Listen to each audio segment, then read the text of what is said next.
4 sections. At the end of the test, you will be given 10 minutes to transfer your answers to an answer sheet. Now turn to Section 1.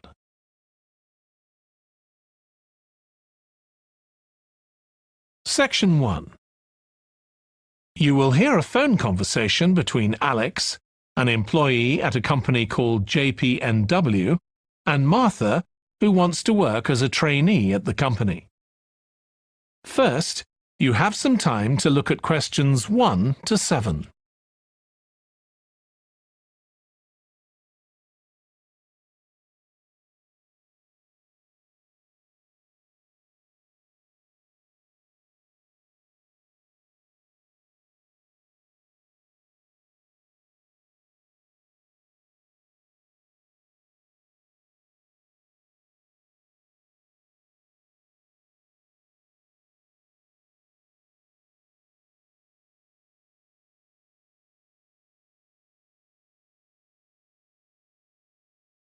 You will see that there is an example that has been done for you.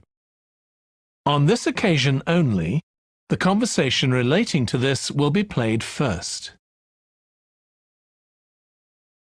Hi, Alex. It's Martha Kleins here.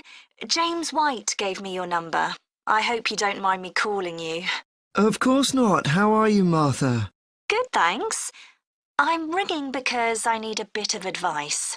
Oh yeah, what about? The training you did at JPNW a few years ago, I'm applying for the same thing. Oh right, yes, I did mine in 2014. Best thing I ever did, I'm still working there. Alex did his training in 2014, so 2014 has been written in the space. Now we shall begin. You should answer the questions as you listen, because you will not hear the recording a second time. Listen carefully and answer questions 1 to 7. Hi, Alex. It's Martha Kleins here. James White gave me your number. I hope you don't mind me calling you. Of course not. How are you, Martha? Good, thanks. I'm ringing because I need a bit of advice. Oh yeah, what about? The training you did at JPNW a few years ago, I'm applying for the same thing. Oh right, yes, I did mine in 2014. Best thing I ever did, I'm still working there. Really? What are you doing? Well, now I work in the customer services department, but I did my initial training in finance. I stayed there for the first 2 years and then moved to where I am now. That's the same department I'm applying for. Did you enjoy it? I was pretty nervous to begin with. I didn't do well in my exams at school, and I was really worried because I failed maths. But it didn't actually matter because I did lots of courses on the job. Did you get a diploma at the end of your trainee period? I'm hoping to do the one in business skills. Yes, that sounds good. I took the one on IT skills, but I wish I'd done that one instead. OK, that's good to know. What about the other trainees? How did you get on with them? There were about 20 of us who started at the same time, and we were all around the same age. I was 18, and there was only one person younger than me who was 17. The rest were between 18 and 20. I made some good friends. I've heard lots of good things about the training at JPNW. It seems like there are a lot of opportunities there. Yeah, definitely. Because of its size, you can work in loads of different areas within the organisation. What about pay? I know you get a lower minimum wage than regular employees. That's right, which isn't great, but you get the same number of days holiday as everyone else, and the pay goes up massively if they offer you a job at the end of the training period.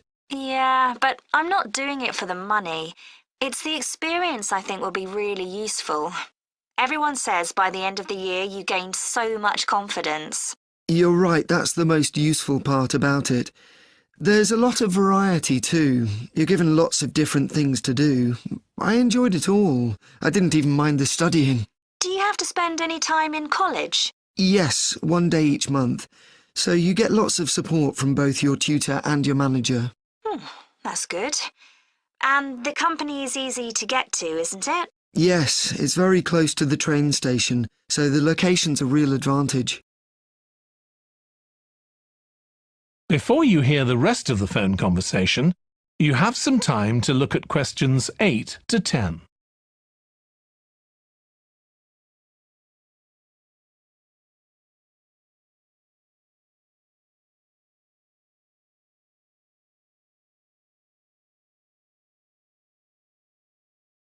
Now listen and answer questions 8 to 10. Have you got a date for your interview yet? Yes, it's on the 23rd of this month. So long as you're well prepared, there's nothing to worry about. Everyone's very friendly. I am not sure what I should wear. What do you think? Nothing too casual, like jeans, for example. If you've got a nice jacket, wear that with a skirt or trousers. Okay, thanks. Any other tips? Well, I know it's really obvious, but arrive in plenty of time. They hate people who are late. So make sure you know exactly where you have to get to. And one other useful piece of advice my manager told me before I had the interview for this job is to smile, even if you feel terrified. It makes people respond better to you. I'll have to practice doing that in the mirror. Yeah, well, good luck. Let me know if you need any more information. Thanks very much. That is the end of section 1. You now have half a minute to check your answers.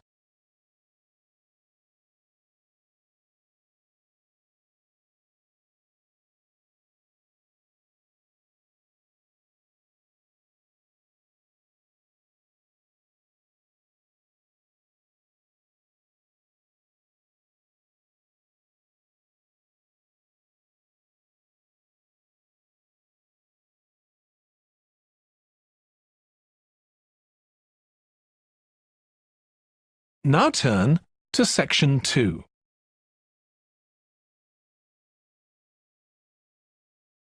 Section 2. You will hear a woman called Annie, who works at the snow centre in New Zealand, welcoming a group of visitors to the centre. First, you have some time to look at questions 11 to 16.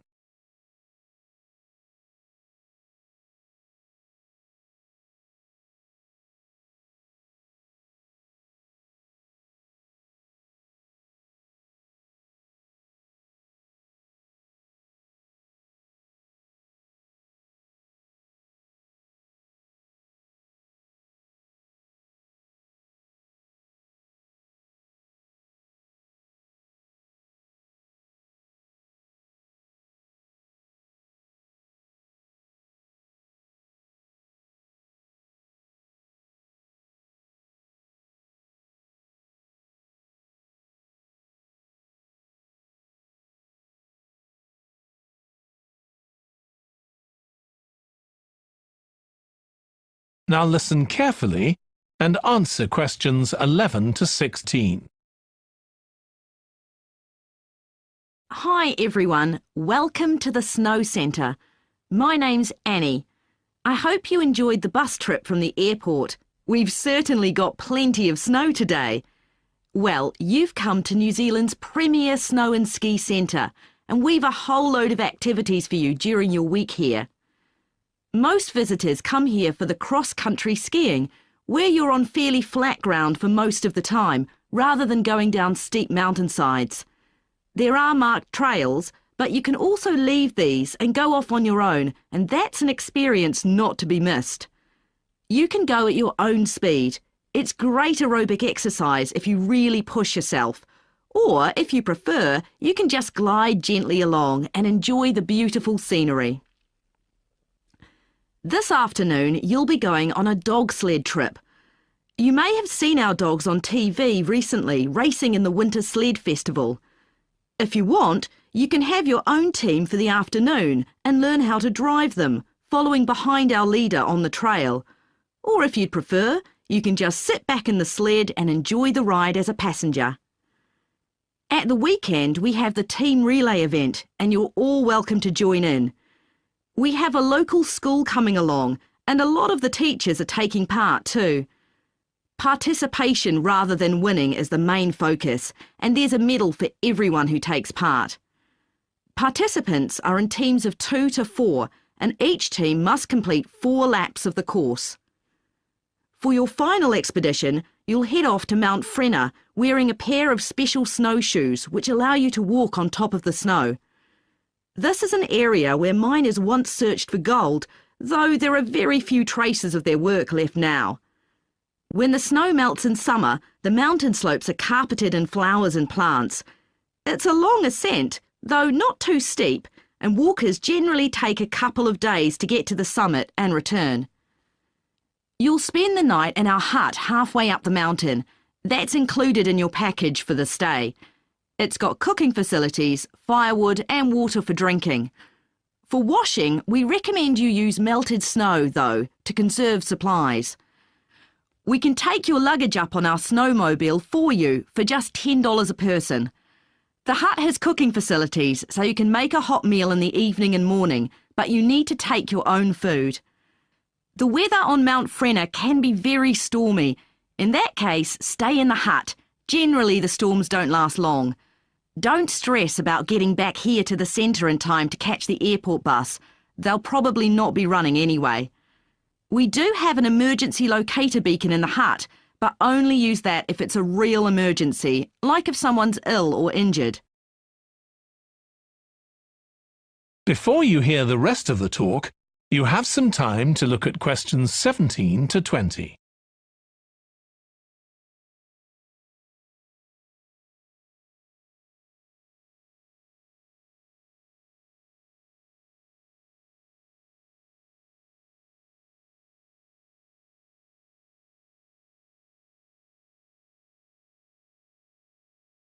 Now listen and answer questions 17 to 20. Now, let me tell you something about the different ski trails you can follow during your stay here. Highland Trail's directly accessible from where we are now. This trail's been designed to give first-timers an experience they'll enjoy regardless of their age or skill, but it's also ideal for experts to practice their technique. Then there's Pine Trail. If you're nervous about skiing, leave this one to the experts. You follow a steep valley looking right down on the river below. Scary! But if you've fully mastered the techniques needed for hills, it's great fun. Stony Trail's a good choice once you've got a general idea of the basics. There are 1 or 2 tricky sections, but nothing too challenging. There's a shelter halfway where you can sit and take a break and enjoy the afternoon sunshine. And finally, Losers Trail. This starts off following a gentle river valley, but the last part is quite exposed, so the snow conditions can be challenging. If it's snowing or windy, check with us before you set out to make sure the trail's open that day. Right, so now if you'd like to follow me, we'll get started. That is the end of section 2. You now have half a minute to check your answers.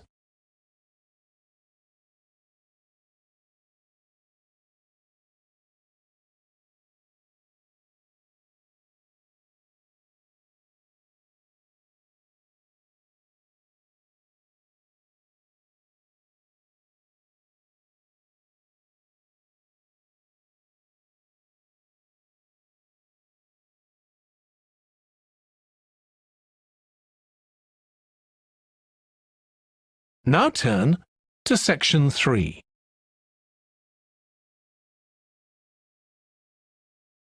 Section 3. You will hear 2 students called Jack and Alice discussing food labels that give information on the nutritional value of foods. First, you have some time to look at questions 21 to 26.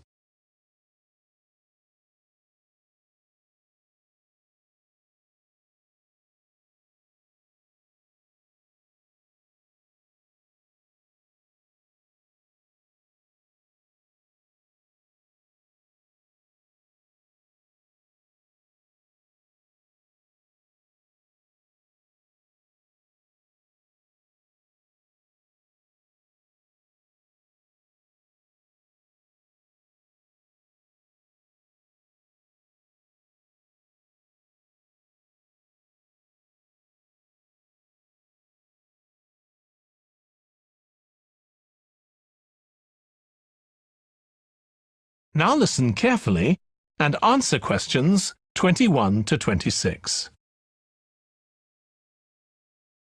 I still got loads to do for our report on nutritional food labels. Me too. What did you learn from doing the project about your own shopping habits?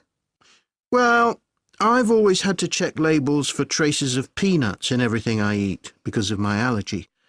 But beyond that, I've never really been concerned enough to check how healthy a product is.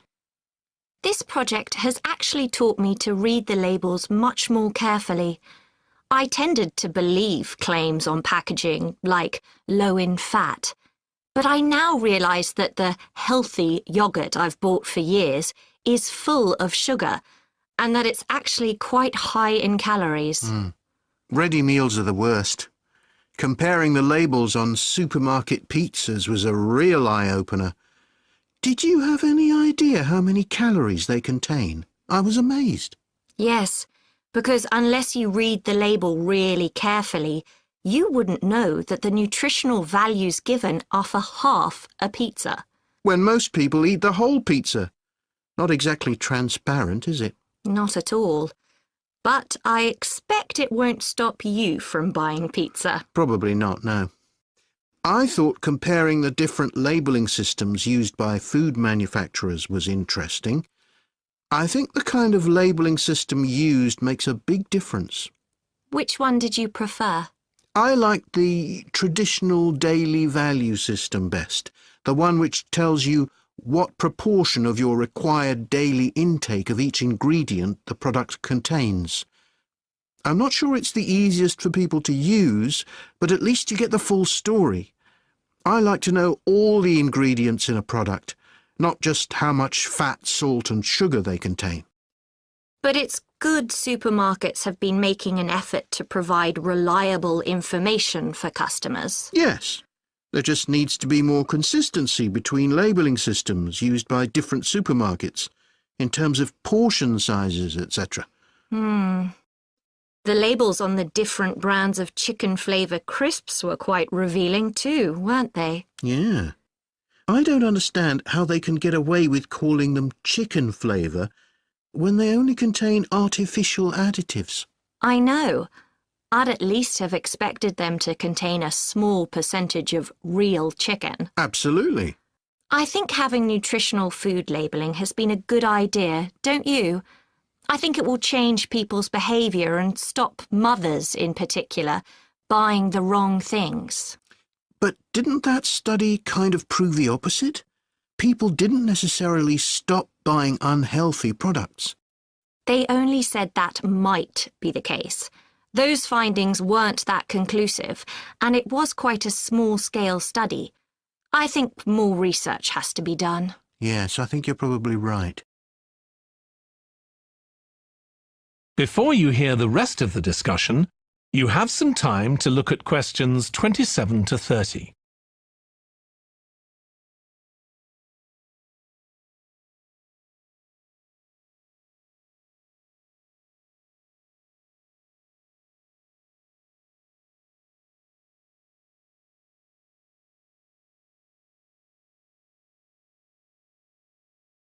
Now listen and answer questions 27 to 30.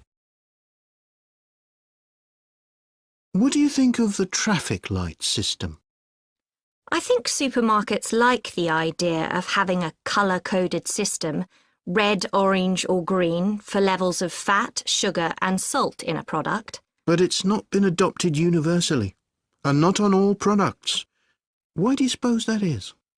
Pressure from the food manufacturers. Hardly surprising that some of them are opposed to flagging up how unhealthy their products are. I'd have thought it would have been compulsory. It seems ridiculous it isn't. I know. And what I couldn't get over is the fact that it was brought in without enough consultation. A lot of experts had deep reservations about it. That is a bit weird. I suppose there's an argument for doing the research now when consumers are familiar with this system. Yeah, maybe. The participants in the survey were quite positive about the traffic light system. But I don't think they targeted the right people. They should have focused on people with low literacy levels, because these labels are designed to be accessible to them. Yeah. But it's good to get feedback from all socio-economic groups, and there wasn't much variation in their responses. No. But if they hadn't interviewed participants face-to-face, they could have used a much bigger sample size. I wonder why they chose that method. Dunno. How were they selected? Did they volunteer, or were they approached? I think they volunteered. The thing that wasn't stated was how often they bought packaged food. All we know is how frequently they used the supermarket. That is the end of section 3. You now have half a minute to check your answers.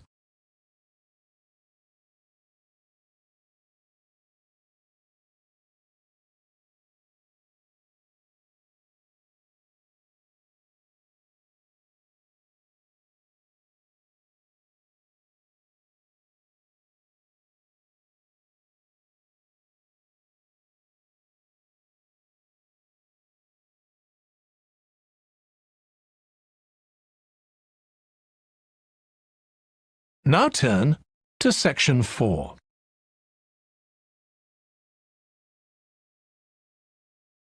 Section 4.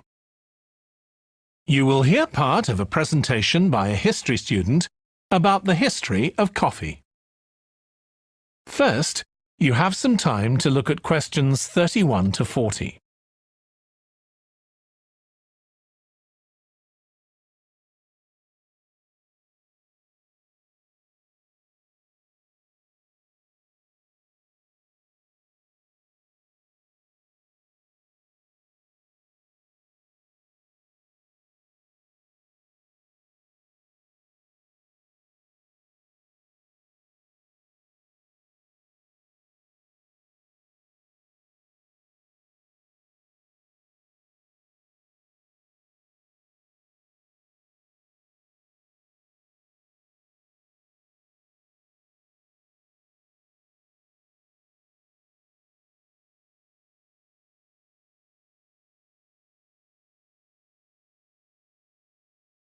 Now listen carefully and answer questions 31 to 40. In my presentation, I'm going to talk about coffee and its importance both in economic and social terms. We think it was first drunk in the Arab world, but there's hardly any documentary evidence of it before the 1500s, although of course that doesn't mean that people didn't know about it before then. However, there is evidence that coffee was originally gathered from bushes growing wild in Ethiopia, in the northeast of Africa. In the early 16th century, it was being bought by traders, and gradually its use as a drink spread throughout the Middle East. It's also known that in 1522, in the Turkish city of Constantinople, which was the centre of the Ottoman Empire, the court physician approved its use as a medicine. By the mid-1500s, coffee bushes were being cultivated in the Yemen, and for the next 100 years, this region produced most of the coffee drunk in Africa and the Arab world. What's particularly interesting about coffee is its effect on social life. It was rarely drunk at home, but instead, people went to coffee houses to drink it. These people, usually men, would meet to drink coffee and chat about issues of the day. But at the time, this chance to share ideas and opinions was seen as something that was potentially dangerous. And in 1623, the ruler of Constantinople demanded the destruction of all the coffee houses in the city, although after his death, many new ones opened, and coffee consumption continued. In the 17th century, coffee drinking spread to Europe, and here too, coffee shops became places where ordinary people, nearly always men, could meet to exchange ideas. Because of this, some people said that these places performed a similar function to universities. The opportunity they provided for people to meet together outside their own homes, and to discuss the topics of the day, had an enormous impact on social life, and many social movements and political developments had their origins in coffeehouse discussions.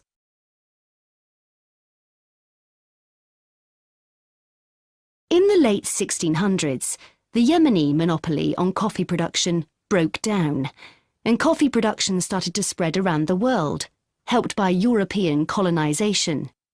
Europeans set up coffee plantations in Indonesia and the Caribbean, and production of coffee in the colonies skyrocketed.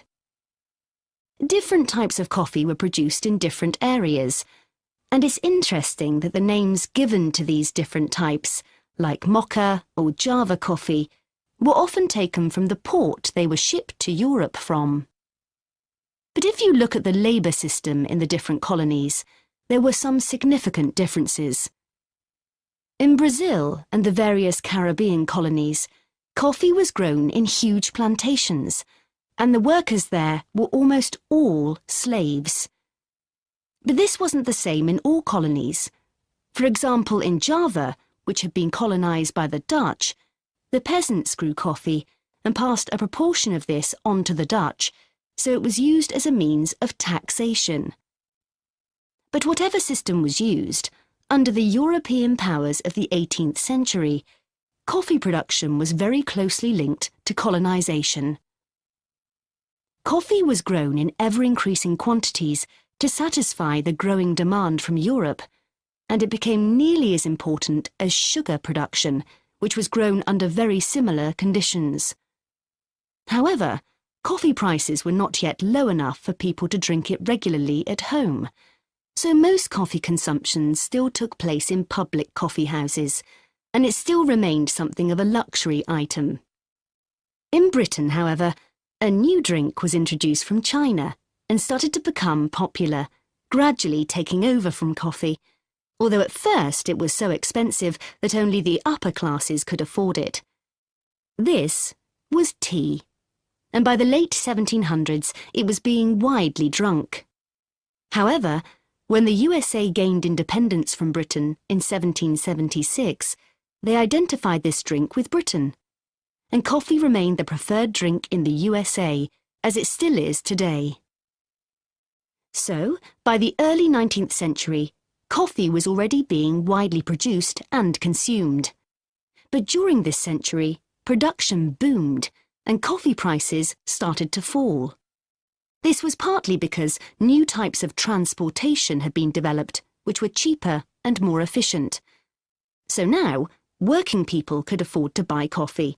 It wasn't just a drink for the middle classes. And this was at a time when large parts of Europe were starting to work in industries. And sometimes this meant their work didn't stop when it got dark. They might have to continue throughout the night. So the use of coffee as a stimulant became important. It wasn't just a drink people drank in the morning for breakfast. There were also changes in cultivation.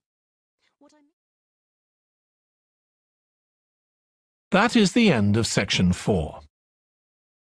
You now have half a minute to check your answers.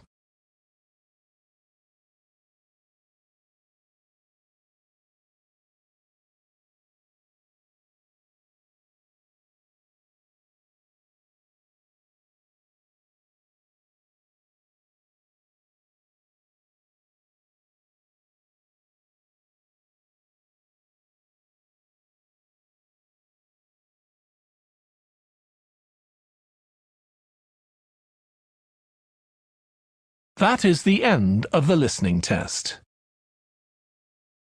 In the IELTS test, you would now have 10 minutes to transfer your answers to the answer sheet.